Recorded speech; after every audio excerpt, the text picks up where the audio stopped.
Hello, friends.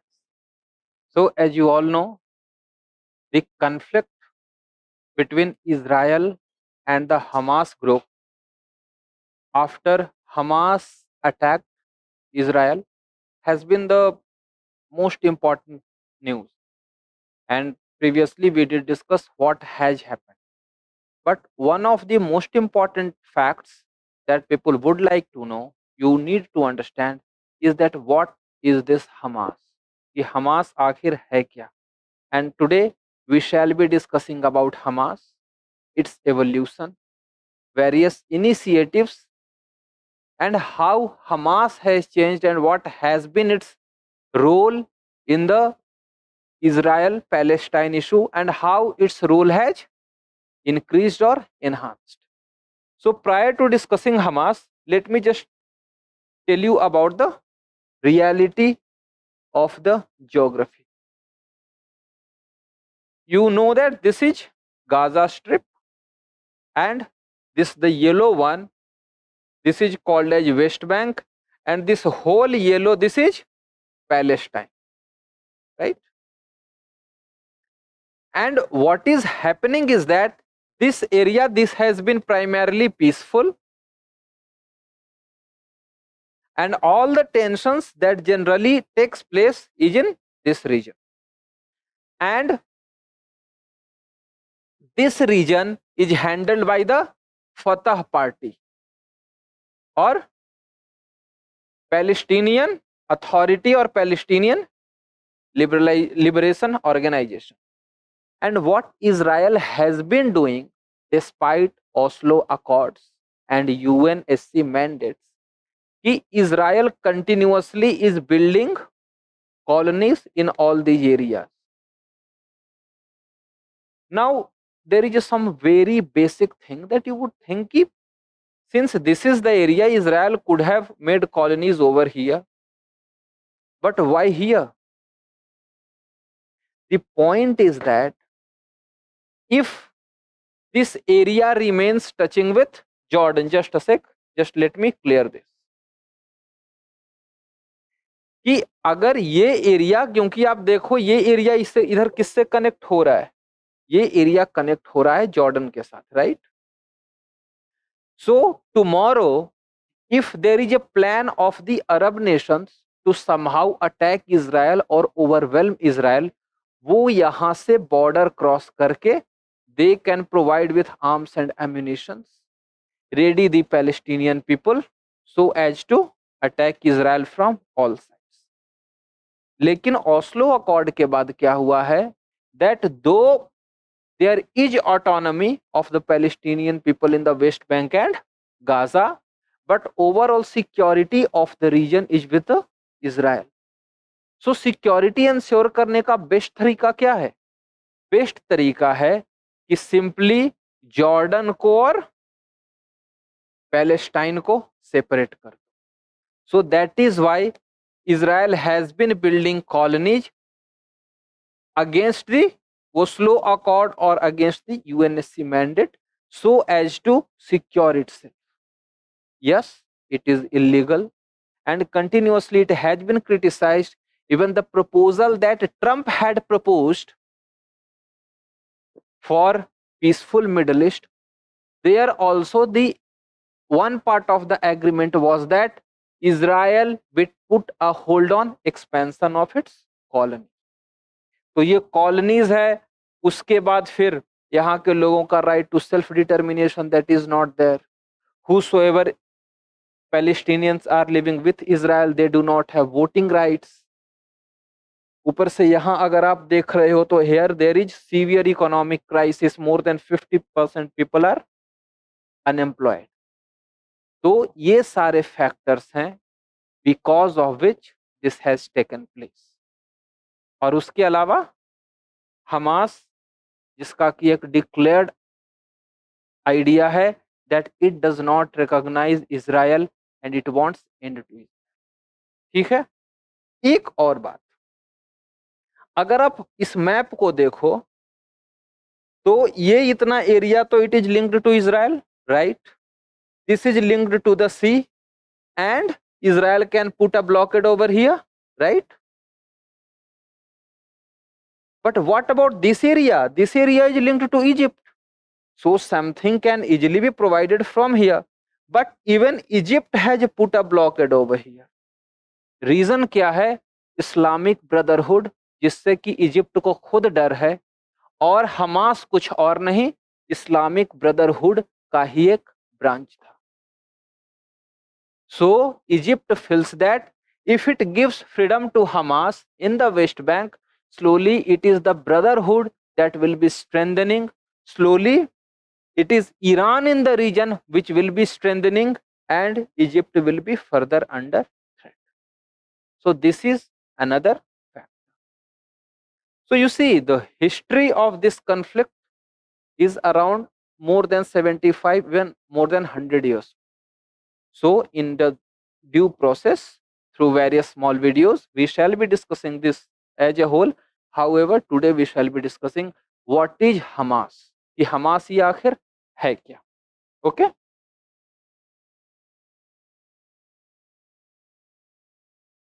सो देखो, Hamas को जानने से पहले आपको जानना पड़ेगा मुस्लिम ब्रदरहुड को. ठीक है ना? मुस्लिम brotherhood, you must have heard about it during Arab Spring. और मुस्लिम ब्रदरहुड ने for the time being government भी बनाई थी इजिप्ट में, and that is why Egypt को हमास के साथ कोई सिंपथी नहीं है. In fact Egypt has got lot of tensions with Hamas. So जो ये मुस्लिम ब्रदरहुड था ये 1928 में बना था. ठीक है? और ये जो आप देख रहे हो Sheikh Ahmad Yasin, he was the leader of Muslim Brotherhood in Gaza. ठीक है? And after 1967, I think I should take the just 1 year. 1967 there was a 6-day war. ठीक है? So previously this Hamas or this cleric Muhammad Yasin, he was just a preacher. ये आराम से सब कुछ सबको शांति के साथ पढ़ाते थे, mainly involve in this religious activity, preaching, donations etcetera, शांति से रहते थे. लेकिन जब ये 6-डे वॉर हुआ तो 6-डे वॉर के केस में आप देखोगे कि दोनों Sinai peninsula and Golan Heights, Sinai peninsula Egypt और गोलान हाइट फ्रॉम सीरिया. ठीक है ना? बिकॉज उसके पहले इसके ऊपर जॉर्डन का कंट्रोल था, ये इजिप्ट के कंट्रोल में था. So both were taken in control by Israel. उसके बाद फिर 1973 का था Yom Kippur war. I have already said about this कि अभी वाला जो कन्फ्लिक्ट है it is being linked to Yom Kippur war, क्योंकि इसके 50 साल होने पर वो 6 अक्टूबर को हुआ, ये 7 अक्टूबर को हुआ, and this has taken place. So when this 6-डे war took place, and in this 6-डे war Israel overwhelmed whole this Arab nations, be it Egypt, be it Jordan, be it Syria, इन सारे देशों को हरा दिया. So there was a sense of defeat, and these people felt as if कि कोई हमारे पास scope नहीं है, चांस नहीं है to win back from Israel. उसके बाद योम किपुर वॉर, इसने दोबारा से एस्टैब्लिश कर दिया that you can not defeat Israel. Okay? And this Sheikh Ahmad Yasin, just imagine कि there was a time when he was something around 1977, he was being funded by Israel. इनको Israel fund कर रहा था. Purpose क्या था? कि against उस समय जो फतह पार्टी थी, ठीक है ना, फतह जो अभी वेस्ट बैंक को पर जिसका रूल है, सो अगेंस्ट द फतह, जो कि पैलेस्टीनियन नेशन की बात करती थी, उसके against as a counter measure. Later on Israel found out कि हमारे पैसे से ये वेपन्स वगैरह में getting involved, he was arrested, further he was released. ठीक है। After that what happened, the critical moment was 1987।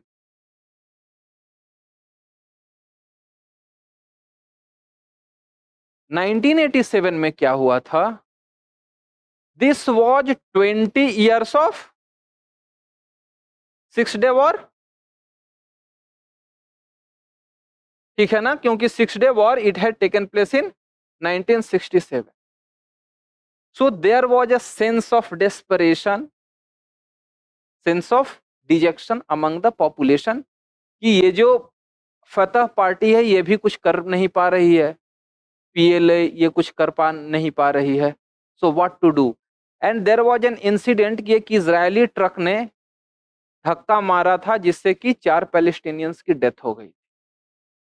Israeli people said कि दैट ट्रक ड्राइवर सेड कि ये नेचुरल है, ये एक्सीडेंट है, बट द पैलेस्टीनियन सेड कि ये फोर्सफुल था, ये इंटेंशनड किलिंग था। एंड उसके बाद स्टार्ट हुआ फर्स्ट इंतिफादा। ठीक है। और ये जो फर्स्ट इंतिफादा था, इंतिफादा का मतलब कुछ और नहीं है, इसका मतलब सिंपली है रेजिस्टेंस या अपराइजिंग। ठीक है। इंतिफादा का मतलब है uprising. And in this first intifada you can look at the images. ये जो आपको दिख रहे हैं, something similar to what we used to see previously in Kashmir. उसी तरह से पत्थर फेंकना यहाँ पे, लेकिन क्या था? मोलोटोव कॉकटेल्स, गन्स, छोटे छोटे rockets, they were continuously be thrown. So ऐसे सिचुएशन में क्या था कि there was another organisation called as Islamic jihad, Palestinian Islamic जिहाद।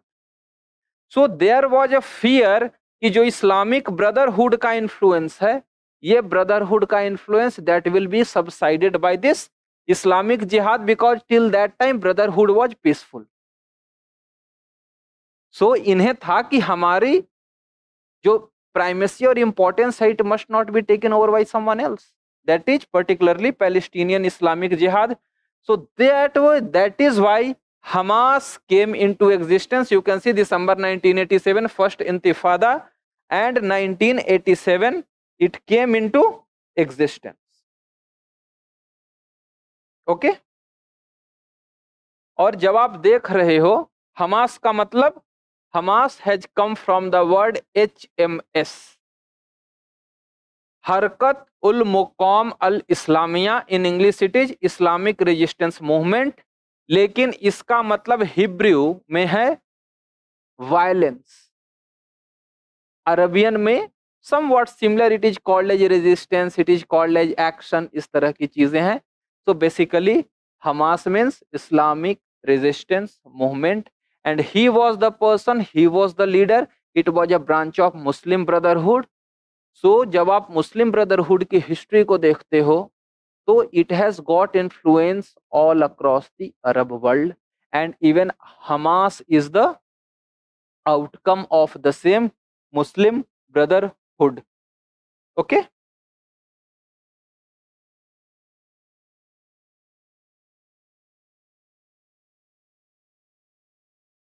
अब ठीक है, now Hamas has come into existence, you have understood it. उसके बाद फिर when they launched their mandate that what is our target, it was destruction of Israel, कि हमें Israel को खत्म करना है। They did not recognize Israel, and it was their declared policy about destruction of Israel using violence. And that is why, because of their use of violence, because of their declared policy of violence, and moreover, before Oslo Accords, 6 months before the Oslo Accords, which took place in 1993, they went for suicide bombing. After that, Israel, USA, UK, Canada, Germany, Japan, all these nations have declared Hamas as a terrorist organization. It has not been declared so by the UNSC naturally, because वहां पे अगर ऐसा कुछ होगा तो Russia naturally will be putting veto. ठीक है. So after 2017, however, it has said a new document जहां पे अगेन इसने इजराइल को रिकॉग्नाइज तो नहीं किया है, लेकिन इसने कहा है कि हमें प्री 6 डे वॉर का बॉर्डर चाहिए. प्री 6 डे वॉर का बॉर्डर का मतलब कि बहुत सारे बड़े बड़े एरियाज, जो हम बाद में डिस्कस करेंगे कि कैसे 1948 का war, 6 day war, Yom Kippur war, और उसके बाद फिर further expansion of Israeli colonies in the West Bank, जिसके कारण की how the map has changed. ठीक है, we shall be discussing that later on. देखिए, उसके बाद this becomes very important. This is Oslo Accord 1. ये हुआ था 1993 में, 2 हुआ था 1995 में. So this is Israeli PM Yitzhak Rabin. This is Yasser Arafat. And you can recognize this is Bill Clinton. And this was for the first time Palestine recognized Israel. And Israel did agree about some sort of semi-autonomy, self-governance, and how the process of providing autonomy that will be started. पहले 1993 में हुआ, second 1995 में हुआ. इसने again 2 state solution की बात नहीं हुई थी. बात था कि slowly we have to achieve towards that. So that is Oslo accord. And it was expected कि by 2000 we will achieve this. लेकिन जब 2000 तक भी when it could not be achieved, 2000 से 2005 तक देयर वाज सेकेंड इंतिफादा. ठीक है. सो अभी आप जो न्यूज में देख रहे हो, बहुत बार there has been a talk कि is this third intifada. Difference क्या है? Why is it being called as third intifada and not a war? Because war always involved external actors, but intifada this involved only Palestinians. ठीक है. So that is why, since presently only Palestinians are involved, that is why this is being called as is this the starting of third intifada. ठीक है. आपने first देख लिया 1987, second you saw 2000 to 2005, and whether this is third. ठीक है. So Oslo accord में इन दोनों ने, PLO एंड इजराइल ने, एक दूसरे को रिकॉग्नाइज किया. And this Hamas has been declared as terror organisation by US, EU, Israel, Japan, Canada and UK. ठीक है. ये यहां तक की हिस्ट्री है. इसके बाद क्या हुआ?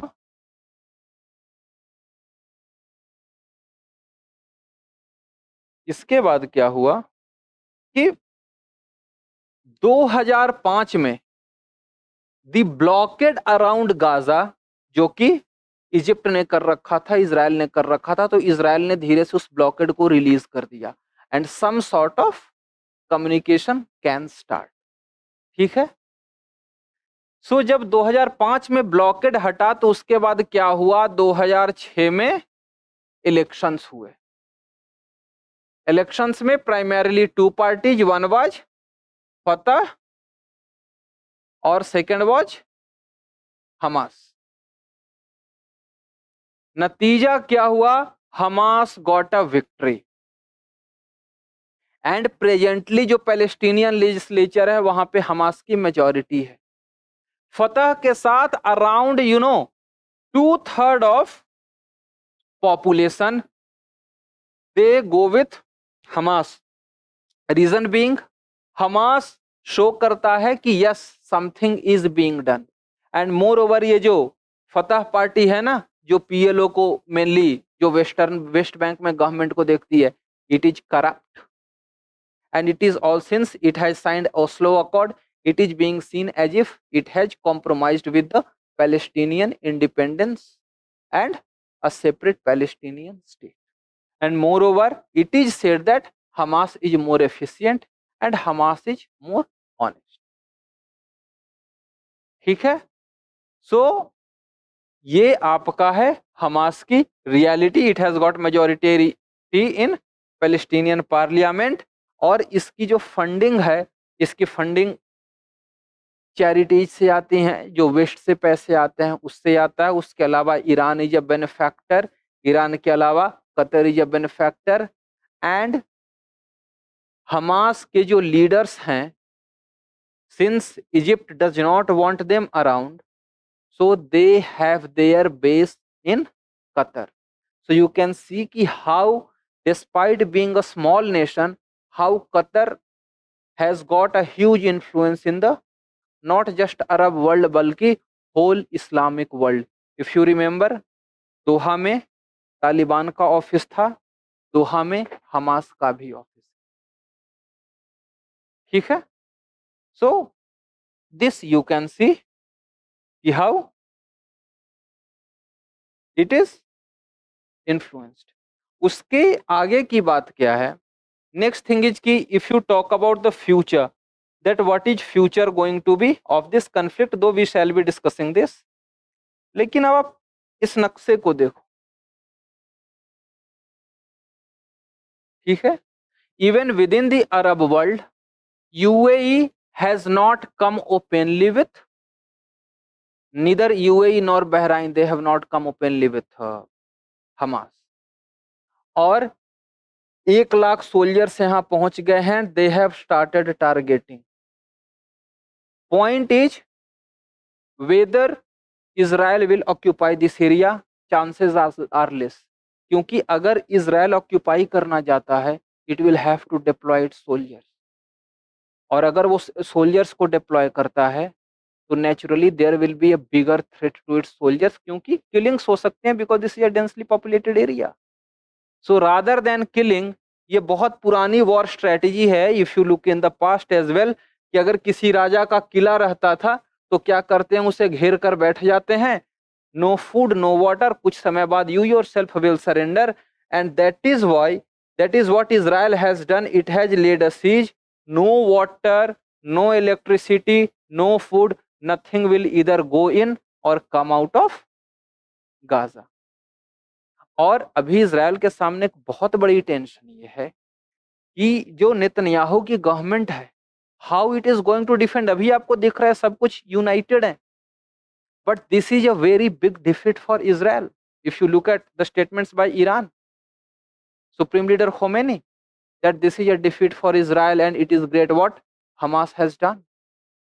Because the biggest fear of Israel is that something like this on a bigger scale can be attempted tomorrow as well.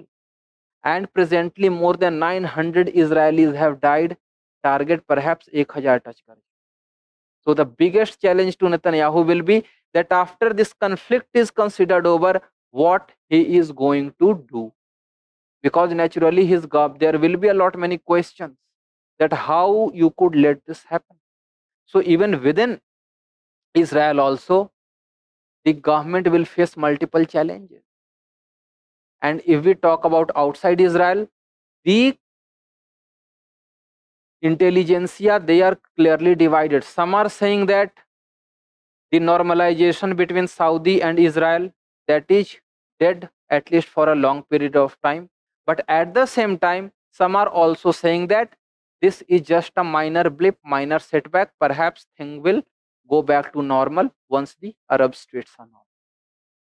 Okay, so that's all for this discussion. I hope you have got what is Hamas, what is its target. It does not recognize Israel and it has continuously used the violent means to attack Israel. ठीक है, तो ये Hamas के बारे में हो गया। And next we shall be discussing it through these small videos whole Israel-Palestine issue from its history to the present, different wars and how these different wars have also impacted the geopolitics overall. And we shall also discuss how India's relation with Israel and Palestine has changed over time.